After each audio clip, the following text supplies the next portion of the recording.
Hare Krishna, and welcome to this video on the Bhagavad-gita, chapter 1, verse 2. In this video we will look at all the individual words and try to determine their type, and if they are declined or conjugated, also we will determine their exact form. So what we will be doing here now is we will fill in the violet cells here with the exact form of the words, and then we will supply a English translation for in the orange fields. So now let's zoom in to see a little better. So here we have the intro here, where we can see sanjaya, and this, of course, although some verbs also do have sometimes a visarga here at the end, like if you take the verb gacchati, for instance, the dual form gacchavaha, for instance, or gacchamaha, we two are going, or we all are going. They also have a visarga at the end there, but this is, of course, an intro, and in an intro normally there is a person's name, and then there is a verb. And so we don't have to try too many alternatives here, because this is pretty simple. So the visarga is what we might guess it would be. So it's masculine nominative singular, and this is a person's name, sanjaya.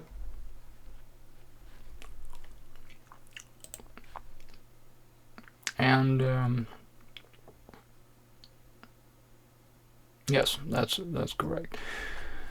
All right, so then we take uvaca, and this is of course a word that appears many times in the Mahabharata. So it is a form.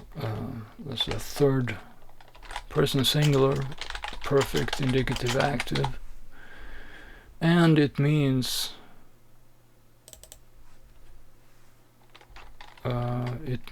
he said. And we note also here that we see a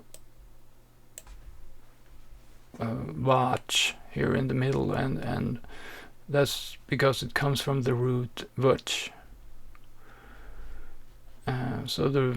And I forgot to mention this, that in this word here, not the root because it's a noun, but the stem, the lookup dictionary stem is sanjaya, without without the visarga at the end there.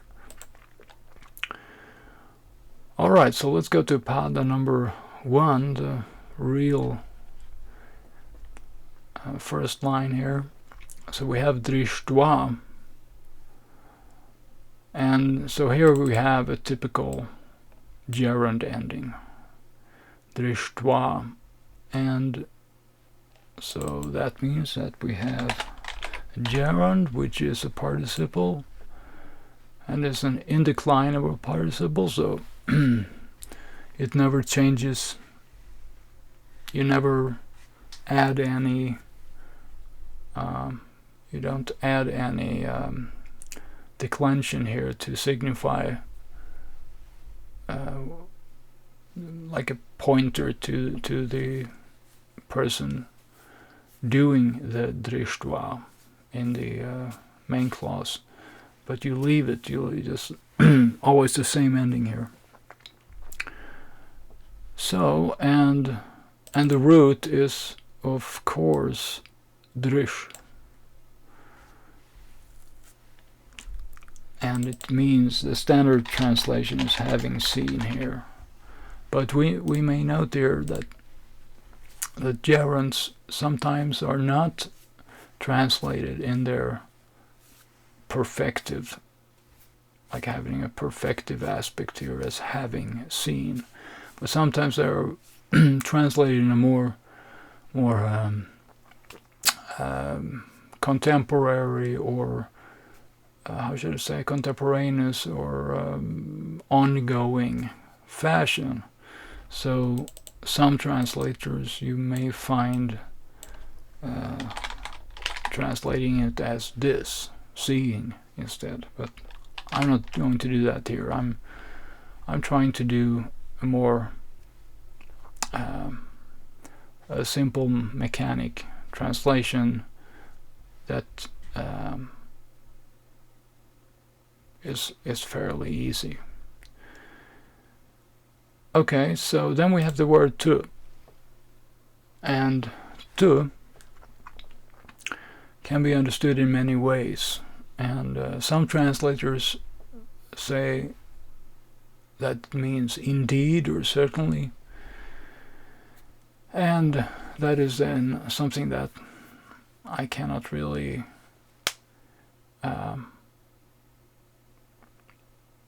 accept. I think it's well, it may be possible, but I think there are other solutions or other translations that are more likely. And in terms of likeliness, of course, to here might, as other translations have it, translated as but or however. But that in my universe, but and however are introductions to a clause in which there is a response to a previous clause, saying that, okay, what is previously mentioned should be there is an opposition, there is something contrasting, there is something to be contrasted against or to. So I don't like the but translation either. I think more that this should be more simple. I think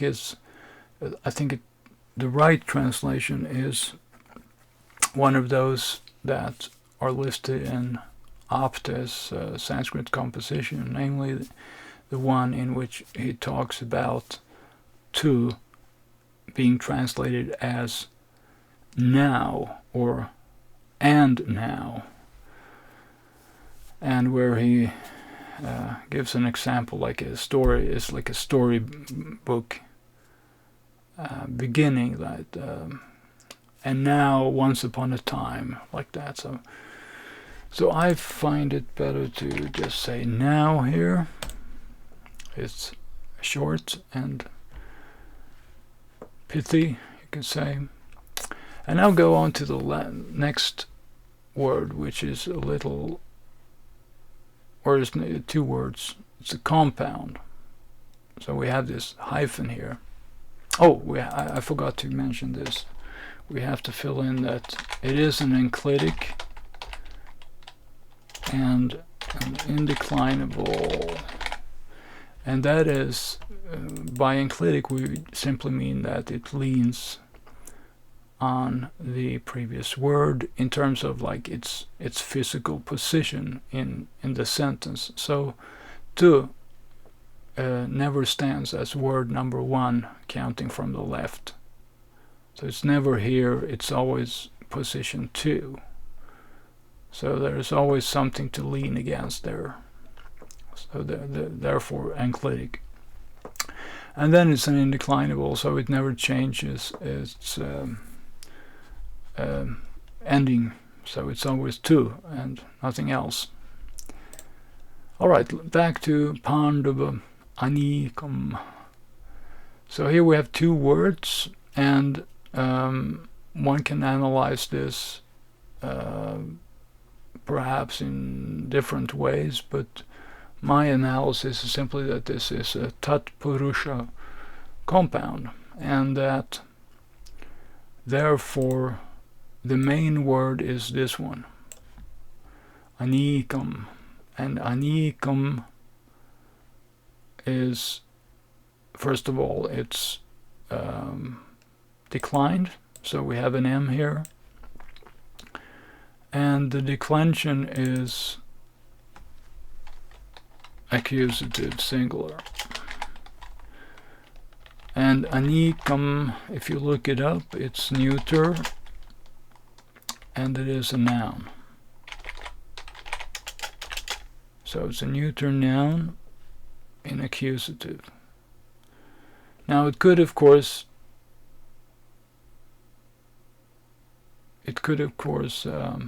be also nominative here. The M for a neuter word could also be nominative, but since anikam is the main word meaning army, if we analyze the whole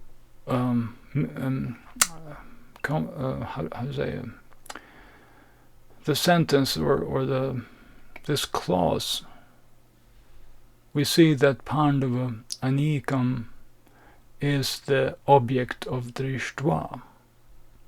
So someone is having seen the army. So therefore we understand that this accusative means that this is the thing seen. Alright, and then we also observe here that since it is a case tat-purusha compound, we note that Pandava stands in a genitive relationship to anikam, so it's the army of Pandava. And Pandava, so Pandava, and Pandava refers to the sons of Pandu. So the army of the Pandavas. Does this mean here? Alright. And that was pada number 1. And then we have vyudham. And vyudham is, interestingly enough, also very similar to this word here. And so if we analyze it, we understand that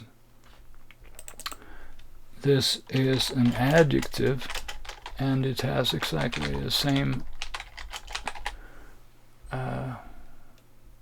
form, so this modifies the anikam here. So these are strongly connected, these two words.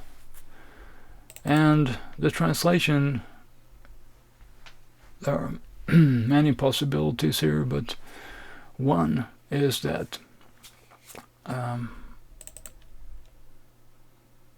stem word is vyudham, and if you look it up, you'll see that it may mean married.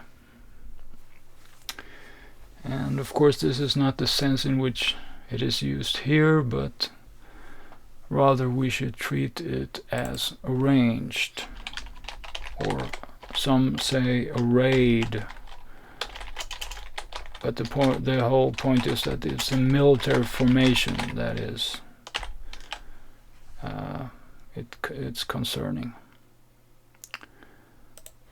Alright, so here we'll take a break for the next part coming up, and so I will see you in part 2 starting with the word duryodhanah.